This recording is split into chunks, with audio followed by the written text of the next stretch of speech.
The story starts with a young boy named Tim. Life has not been easy for him. His mother has passed away, and he and his father do not have much money. But even after all this, Tim is always smiling. And not just a normal smile, his laugh is special. When Tim laughs, everyone around him starts laughing too. It's almost impossible to stay serious near him. Tim's best friend is Ida. She is the daughter of a kind baker in town. Tim and Ida spend a lot of time together. On weekends, Tim goes with his father, Hans, to the horse racetrack. Hans loves betting on horses. The problem is he never wins. Still, Hans always tells Tim, "One day we will have enough money, and we will eat at the most expensive restaurant in town." Tim believes him every time. One day, everything begins to change. At the bakery, Hans introduces Tim to a woman named Lydia.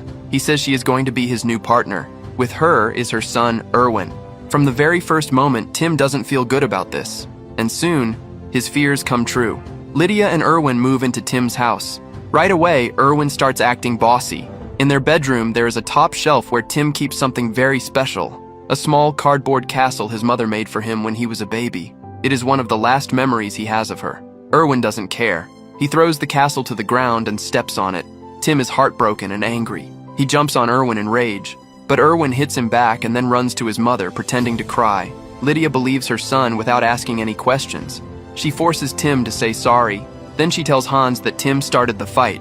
Hans gets angry and scolds Tim. Tim feels alone. Later, Tim meets Ida and tries to forget everything. He invites her to watch a movie. During the movie, something amazing happens. Tim starts laughing loudly and freely. And just like always, his laughter spreads. Soon, the whole cinema hall is laughing with him. Even people who don't know why they are laughing can't stop. But in the corner of the theater, one man is not laughing. A well-dressed man wearing a suit and dark glasses watches Tim very carefully. He doesn't smile, he doesn't laugh, he just watches. The next day, Tim and his father go back to the racetrack like always. Hans decides to bet on a horse named Sherlock Holmes. For once, luck is on his side. The horse actually wins. Hans gets excited and rushes to collect his prize. But when he reaches the counter, something strange happens. Instead of getting a big reward, he receives only one single coin. Just one. It makes no sense. But Hans doesn't want to ruin the moment for his son. He keeps smiling and says, "A promise is a promise." So he takes Tim to a fancy hotel to finally eat at an expensive restaurant. But when they enter, the receptionist looks at their old, simple clothes and refuses to let them in. They are turned away. Hans feels embarrassed, but he pretends everything is fine so Tim won't feel bad. Quietly, they go back home. And then something terrible happens. While working at a construction site, Hans is involved in a strange accident. A heavy beam suddenly falls the wrong way and he dies. Just like that. Because he had no savings and no property, the funeral was very small and simple. There isn't even a proper gravestone with his name on it. Tim is broken inside. He wants to place flowers on his father's grave, but he has no money, so he tries to take flowers from another grave nearby. Before he can do it, his stepmother stops him. That is the final blow. Filled with pain and anger, Tim runs away. He doesn't know where he's going. He just keeps walking. Without thinking, he ends up at the racetrack again. There on the ground, he finds a single coin. And suddenly, the same mysterious man from the cinema appears again. The man calmly tells Tim to use the coin to place a bet. He says everything is already arranged. He tells him to bet on a horse called Westwinder. Tim feels unsure, but he has nothing to lose. So he does it. And unbelievably, the horse wins. Tim stands there in shock. When he collects the money, he suddenly starts crying, not because he lost, but because he won. He finally did what his father always dreamed of doing. He won big at the racetrack, but his father is not there to see it. As Tim stands there with tears in his eyes, two strange men walk toward him. They introduce themselves as Behemoth and Bile. They act friendly and comfort him. Then they tell him to hide the money safely so nobody can steal it. Behemoth even shows him how to wrap the cash inside a handkerchief and keep it inside his coat pocket. Later, Tim meets the mysterious man with the dark glasses again. This time, the man gets angry and tells Tim that he has already lost all his money. Tim quickly checks the handkerchief, and he is shocked. The money is gone. Instead of cash, there are only pieces of newspaper inside. Tim realizes that Behemoth and Bile tricked him. Still, the mysterious man introduces himself as Baron Leaf, the richest man in the world. He calmly gives Tim another coin and tells him to try again. The next day, Tim goes back to the racetrack, but he arrives too early and falls asleep on a bench while waiting. This gives Behemoth and Bile the perfect chance to return. They quietly steal his only coin, A few minutes later, Tim wakes up and sees Baron Leaf again. The Baron tells him to hurry because the betting time is about to end. But there's a problem. Tim can't find his coin. Without it, he has no way to place a bet and win his money back. That's when the Baron makes a very strange offer. He tells Tim that he can make sure Tim never loses a bet again for the rest of his life. In return, Tim has to sell something very special, his laughter.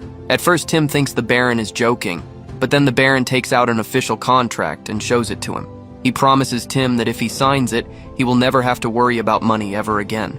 Tim is unsure, but in the end, he signs the contract. And the moment he does, something changes. Tim's face becomes completely serious. He suddenly cannot smile anymore. Just like the contract promised, he places a bet, chooses the winning horse, and gets the prize money.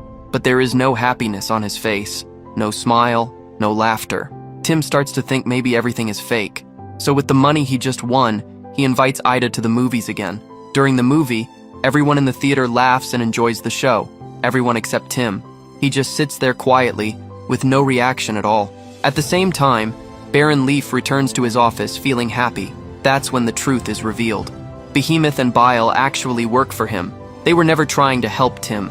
The Baron tells them to keep watching Tim closely, because he wants to use the boy's amazing luck for his own plans. But there's one problem. Tim might recognize them. So using his magic, the Baron turns both of them into mice, so they can stay near Tim without being noticed. Back at the cinema, Ida realizes that something is wrong with Tim. He is acting very different from before. She asks him what happened, but Tim avoids the question. Instead, he buys her some colorful balloons to change the topic. Ida becomes curious and asks where he got the money from. Tim doesn't want to tell the truth about the deal, so he makes up a strange lie. He says that he stole the money from the city senator. It sounds completely crazy, but Tim's serious face makes it look real. Ida believes him. She quickly runs back to the bakery to tell her mother. Unfortunately, a customer overhears their conversation, and soon the rumor spreads across the whole city that Tim robbed the senator. By the time Tim reaches home, his stepmother already knows everything. Erwin searches Tim's coat and finds the money. Lydia becomes angry and threatens to punish him. But right then, Ida's mother arrives and clears everything up. She explains that Tim didn't steal anything. Soon after, the police confirmed that there was no robbery. Tim then admits that he got the money by betting on horse races. Now that the truth is out, Lydia forgives him, but she decides to keep all the money for herself. Even after everything is fixed, Tim feels hurt that Ida believed the rumor and told others. Because of this, they stop talking to each other. Feeling sad but wanting to use his new luck, Tim starts playing marbles with the boys at school and makes bets with them. And just like always, he wins every single game. But instead of being impressed, the other boys think he is cheating. Slowly, they all begin to stay away from him. Things only get more awkward when one day, Ida comes to his house with a cake hoping to say sorry. But sadly, she only meets Lydia and Erwin. They eat the whole cake themselves and never tell Tim that she came to see him. After this, Lydia starts thinking that Tim's constant winning is very strange, so she decides to take both Tim and Erwin to the racetrack to see it with her own eyes. At the racetrack, she tells Tim to choose a horse. He does, and the horse wins. Lydia is shocked. She quickly grabs the money and wants to leave before anything goes wrong. But Erwin asks Tim to bet again. Tim says that next time they can win even more, so Lydia agrees. The second race starts, but this time Tim's horse falls behind and finishes in 4th place. Lydia and Erwin get angry and start blaming him for losing the money. But suddenly, the announcer makes an announcement. The first 3 horses are disqualified, which means Tim's horse is now the winner again. Everyone is stunned. Without wasting a second, Lydia keeps the prize money for herself. But for Tim, money doesn't matter anymore. Deep inside, he only wishes his father was there to see all this. Later, Tim walks alone through the city and stops outside the same fancy hotel where his father once dreamed of taking him to eat. One of the receptionists, named Kresimir, recognizes him. He invites Tim inside because he has heard about his amazing luck. To test him, Kresimir challenges Tim to a card game. Tim agrees, but with one condition. If he wins, he wants a job at the hotel. He wants to earn his own money and get away from his stepmother. Kresimir accepts the deal. At that exact moment, Yvonne, the owner of the hotel, announces that she needs a new elevator operator. And just like that, Tim gets the job. From that moment on, he decides to stop gambling forever. That same night, he leaves a note for Lydia and Erwin saying that he has found a job and will be moving out. On his way to the hotel, Tim stops by the bakery and runs into Ida. She rushes to talk to him. When she hears that he is moving away, she tries to fix things and asks if he liked the cake she brought for him. Tim has no idea what she's talking about. In a hurry, he says he is late for work and leaves.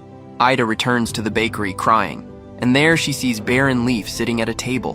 When she calls for her mother, she realizes her mother has fallen asleep. The Baron calmly tells Ida that he knows about her feelings for Tim, and that he can make Tim come back, but only if she agrees to make a deal with him. Meanwhile, Tim starts working at the hotel. He asks the staff about Baron Leaf because he wants to find him and get his laughter back at any cost.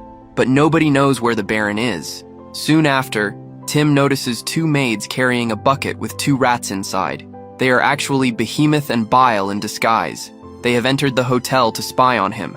Yvonne orders them to be killed immediately, but Tim offers to take care of it himself. He takes the rats outside, and instead of hurting them, he sets them free.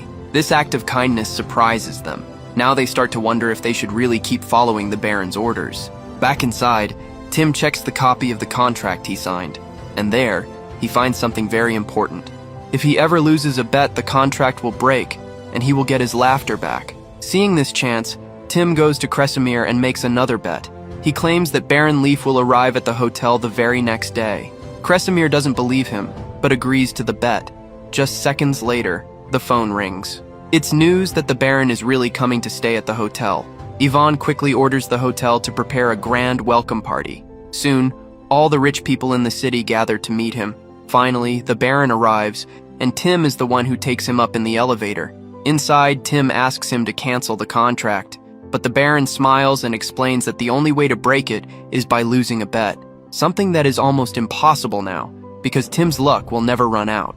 Before leaving the elevator, the Baron removes his dark glasses, and that's when Tim notices something shocking. The Baron now has bright blue eyes exactly like Ida's. Tim gets scared and immediately thinks something bad has happened to her, so he decides to rush to the bakery as fast as possible. To get there quickly, he calls Kresimir and makes another bet, saying he will reach the bakery in just a few minutes. Once again, he wins the bet. Soon, Tim arrives at the bakery and runs straight to Ida's room. The room is completely dark. Ida is happy to see him and tells him that the deal she made with the Baron worked. Now they can be friends again. But something feels wrong. Tim notices that Ida's eyes now look strange. They have a yellow color, and she can only see in the dark. That's when Tim understands the truth. The Baron took Ida's real eyes and kept them for himself. Tim promises her that he will fix everything. He holds out his hand, and when Ida grabs it, she suddenly feels pain in her eyes, and just like that, her normal vision comes back.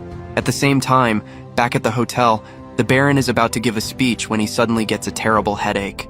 Behemoth and Bile rush to him and realize that he has gone blind, and the only person who could have caused this is Tim. Back at the bakery, Ida is overjoyed to see again. She hugs Tim tightly, but even now, Tim still cannot smile. So he runs back to the hotel to face the Baron. But when he gets there, the Baron is already gone along with all the guests.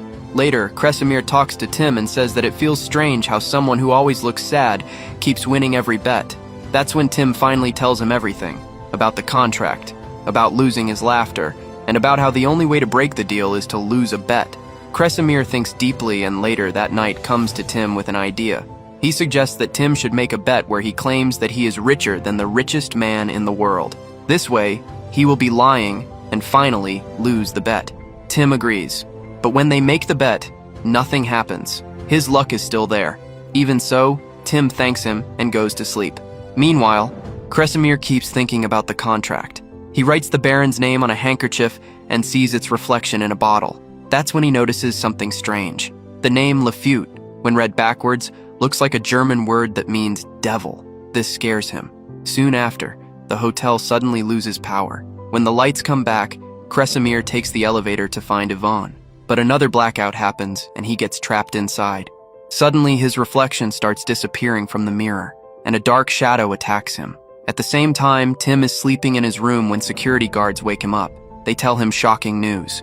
Baron Lafute has died during the night, and has named Tim as his only heir. Yvonne tries to stop them, but then she finds Kresimir unconscious inside the elevator and rushes to help him. A few hours later, Tim is taken to the Baron's mansion, where a beautiful room is ready for him. Confused and tired, Tim falls asleep.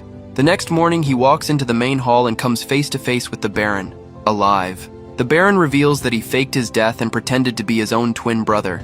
By giving all his wealth to Tim, he made Tim the richest person in the world, which means Tim unknowingly won the bet he made with Kresimir. Then the Baron reveals the truth. He is not just a rich man, he is an evil being who makes deals with people. He gives them what they want in exchange for the thing they value the most.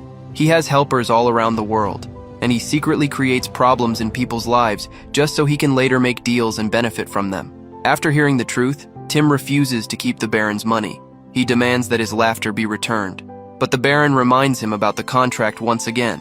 Then, with no warning, he steps into a mirror and disappears through a strange portal, returning to his secret company. There he meets Behemoth and Bile and tells them that Tim is now living in his mansion. And now, his real plan begins. The Baron wants Tim to keep gambling again and again, because every time Tim makes a bet, he slowly loses a part of his soul. And once his soul is completely gone, Tim will become the Baron's successor. To start this plan, the Baron arranges for Lydia and Erwin to visit Tim. As soon as they arrive, they begin asking him for help to earn more money. Now, influenced by the Baron and still angry at them, Tim decides to use his luck for revenge.